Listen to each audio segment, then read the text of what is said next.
Tak terima jadi selingkuhan, gadis muda ajak pacar sewa pembunuh bayaran, korban dieksekusi di mobil. Seorang wanita ditemukan tidak bernyawa di Jalan Raya Banjar Cimaragas Ciamis, Jawa Barat. Mengutip tribunnews.com, identitas korban diketahui bernama Dewi Eka Saputri.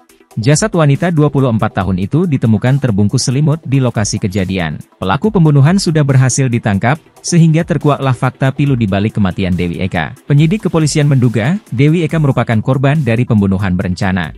Polisi mengetahui bila korban memiliki pacar berinisial DT. Polisi pun lantas bergerak menangkap DT. Selanjutnya menangkap RZ dan DV. Kabid Humas Polda Jabar, Kombes Pol Jules Abraham Abbas menambahkan, dua tersangka DT dan RZ diberikan tindakan terhadap dan terukur karena mencoba kabur saat akan ditangkap. Kronologi kejadian, DT dikabarkan menjalin hubungan dengan DV.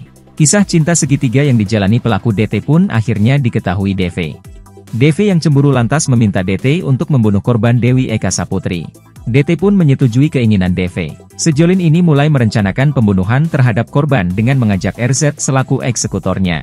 Ketiga pelaku lantas melancarkan aksinya mengeksekusi korban tepatnya pada 20 Februari 2024. Korban diajak ketiga pelaku masuk ke dalam mobil.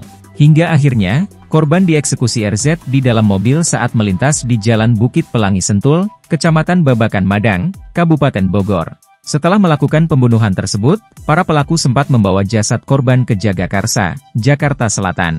Selama di dalam mobil, kata Surawan, pelaku menutup mulut korban dengan masker yang seolah-olah terlihat tidur. Ketika di tengah jalan, korban kemudian ditidurkan di jok belakang karena bisa dibuat untuk tempat tidur. Para pelaku dalam menjalankan aksinya menggunakan mobil rental untuk membuang jenazah korban. Sebelum dibuang di kota Banjar, para pelaku sempat membawa jasad korban ke wilayah Cirebon dan Kuningan. Pada 21 Februari 2024 siang, para pelaku membawa mayat korban menuju Pangandaran, melalui tol Cirebon. Kemudian, jasad korban dibuang ke jurang di wilayah kota Banjar, Jawa Barat. Setelah membuang jasad korban, para pelaku pun kembali ke Jakarta.